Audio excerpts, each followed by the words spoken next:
Live from the edge of the Great Red Divide from that little blue island in the middle of America. This is the Heartland Mamas podcast, and I'm your host, Heidi Henry. Today's day 43 in the reign of Orange Caligula.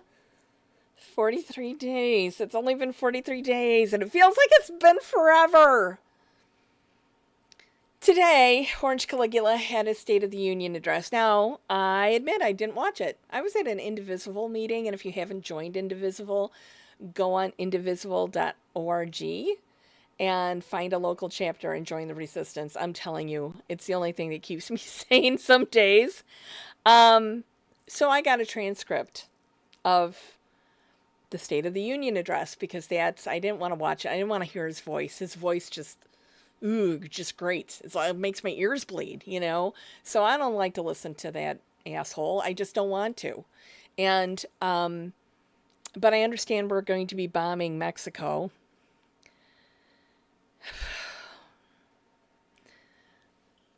Do you know how many expats live in Mexico? Do you know how many American citizens have retired and moved to Mexico? How many have summer or winter homes there? How many people vacation there all the time? How many people go there for medical treatment because it's so much less expensive? I know somebody who flew her kids down there to get their braces on because it was cheaper to fly to Mexico, have a vacation, and get their braces on than it was to have them done here in the States. I wish I would have thought about that when my kids needed theirs done,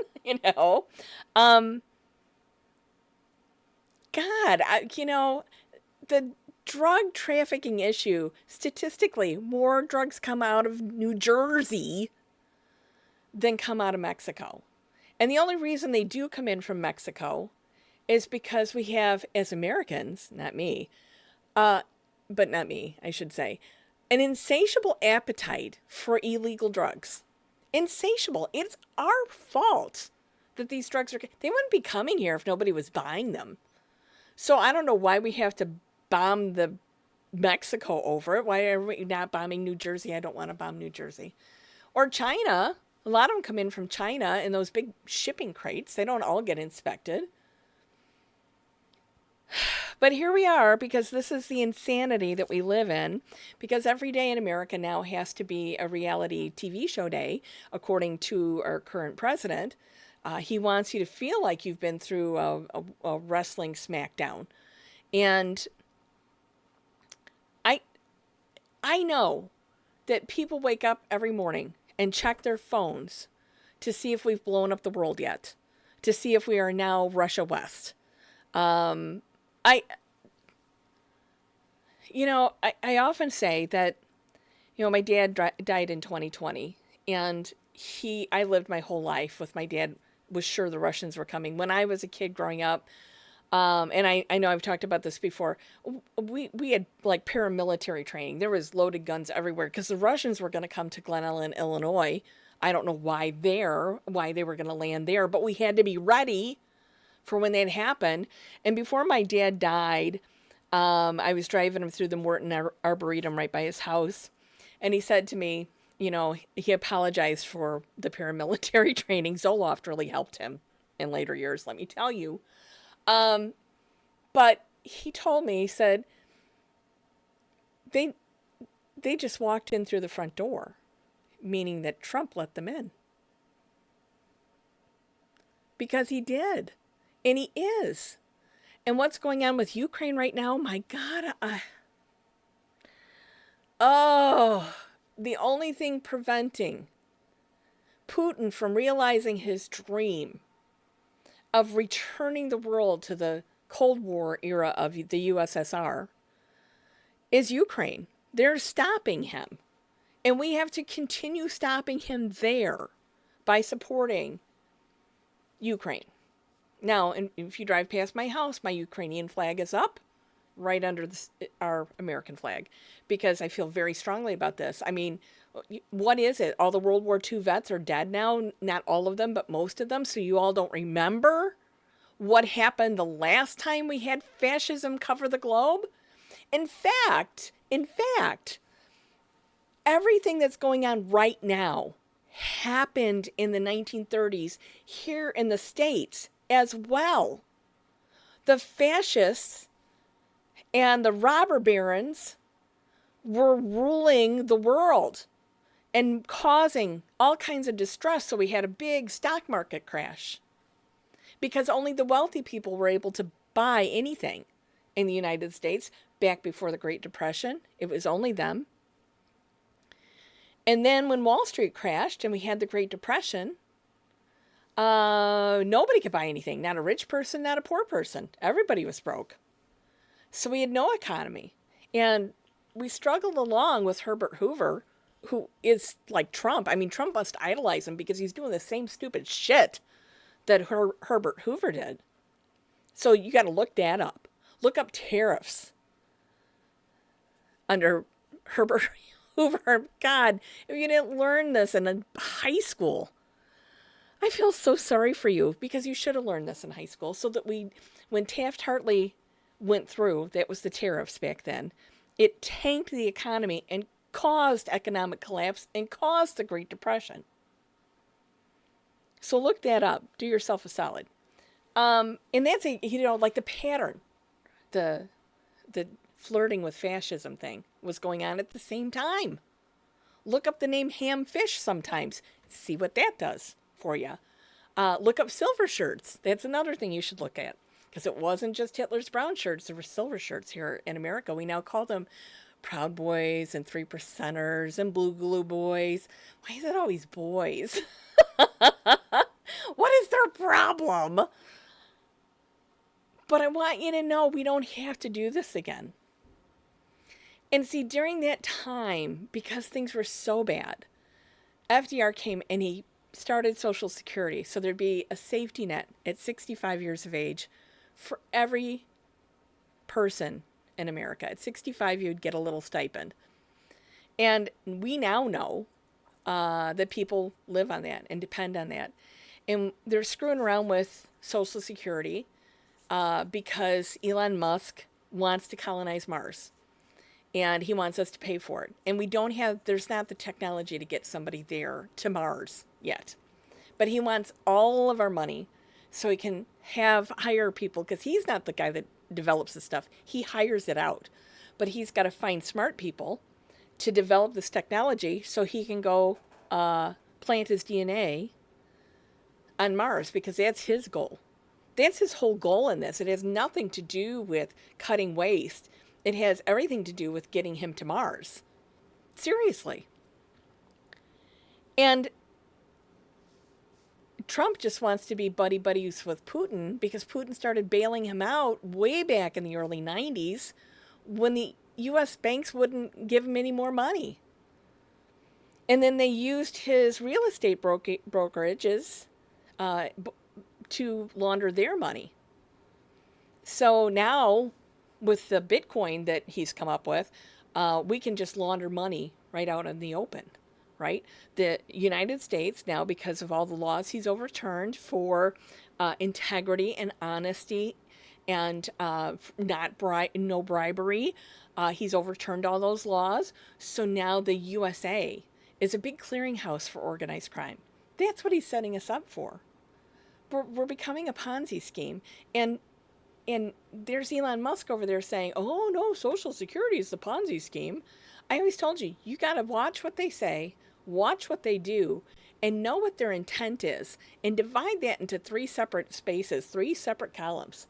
Because the whole Ponzi scheme thing is just to get the money to send Elon to Mars. This whole threatening to take over Greenland, Panama, Canada, Mexico, all the things that Trump wants to do is to distract you from the fact that they're going to take everybody's money. Now, if they do away with Social Security by dismantling it, and it's looking like they're making so much progress within 2 to 3 months, we could have the collapse of the Social Security Administration because there won't be anyone anymore. There won't be one. Musk thinks we can replace it with AI. Number one, the technology for AI is not there yet. It's not there yet. It's an emerging field, but it's not there yet. And it's garbage in, garbage out. So if you've used AI, I don't use it for writing, but on my phone now it seems to think that I need AI to answer something I'm looking up online. No, I just want some sources so I can look it up myself. I don't need AI to tell me what it is, because I don't need to be that stupid that I can't do my own research.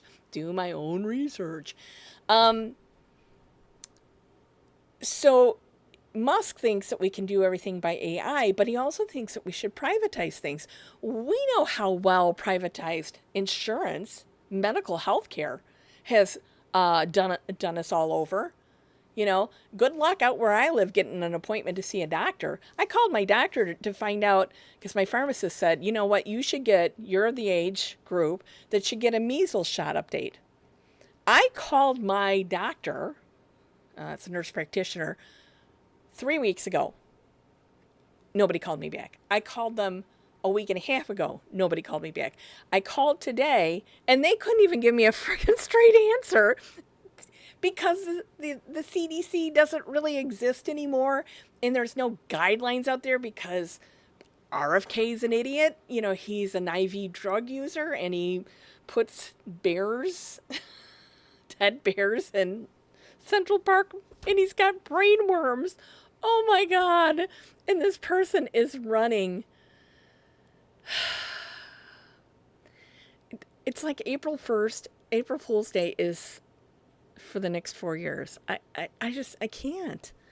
So I can't get a straight answer. So finally, you know where I got my answer from? I called another pharmacy and I asked them.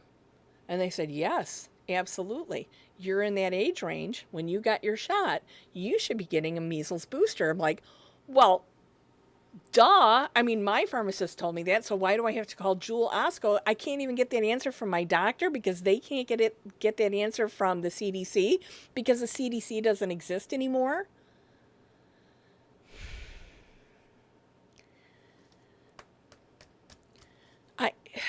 I'm sorry I'm all over the place tonight. We're all there, aren't we? We are all right here right now. It's fucking madness. It's fucking madness. And we all have, it's our money, it's our time, it's our country, and we have to deal with this. I don't want to deal with it anymore. We don't have the votes unless we win 2 of the 3 seats coming up. We don't have the votes in the House to bring articles of impeachment. Even though Trump committed treason the other day with Zelensky. Do you know this? Do you know that that's what he did? Him and Vance both? In fact, the articles of impeachment should go against Vance first and then Trump. I mean, it leaves us Mike Johnson, but who is just a horrible, despicable bag of snot. They all are. What's their end game? Is it just money? Money and power? Is that it? Control? I just wish these sick bastards, like I can see money and control for Trump. Vance is just, I don't know, has a real punchable face, as somebody said online today. That was probably the best quote I saw today, is he's got a real punchable face. He does. So, from the edge of the Great Red Divide, from the little blue island of sanity in the middle of America, J.B. Pritzker, if you're watching, stop sending Illinois money into the federal government. They're irresponsible. They can't take care of it. I realize that our money here, J.B. Pritzker, takes care of a whole lot of red states in addition to Illinois. That's why our taxes are so high here, because Alabama, Mississippi, Arkansas, Kentucky, Tennessee can't take fucking care of themselves, so we have to do it for them. The big babies get a fucking job. And actually, people down there work. They just underpay them. And there's a couple of those states that have really, really low income tax. Well, that's because they don't pay them anything to tax them on. But you all are going to have to raise your own money. See, when the Department of Education goes away, Illinois is going to be fine. We've got an excellent education system, and we will take care of our own. But we're not going to take care of them. Nope. So JB, if you're listening, stop giving them their money, our money, because they're going to remove our Social Security, our Medicaid, our Medicare, SNAP, USA aid. We could have Illinois aid. We could do that. They're going to take it all away and squander our money sending Elon Musk's DNA to Mars so he can colonize Mars. Because who the hell doesn't want to live in a treeless desert that can't support life without a lot of extra stuff? Elon Musk does. And as I volunteered at Indivisible the other day, I will fly with him on the spaceship. Now, do I think he'll live till we get out of orbit? No. No. I don't think so. If I have to be stuck alone with him for years while we flee to Mars, I'm going to bring a whole lot of books and not put up with that shit. But I'll do it. I'll drive the thing. I'll learn how to drive it. I'll take him up there. I'll drop him off. I'll help him set up camp and I'll leave him there. That's what he wants. I'll make the sacrifice. I still can't. I read the State of the Union speech 6 times before I came on, and I think I'm still flabbergasted from what I read. And there was no Nancy Pelosi to rip it to shreds.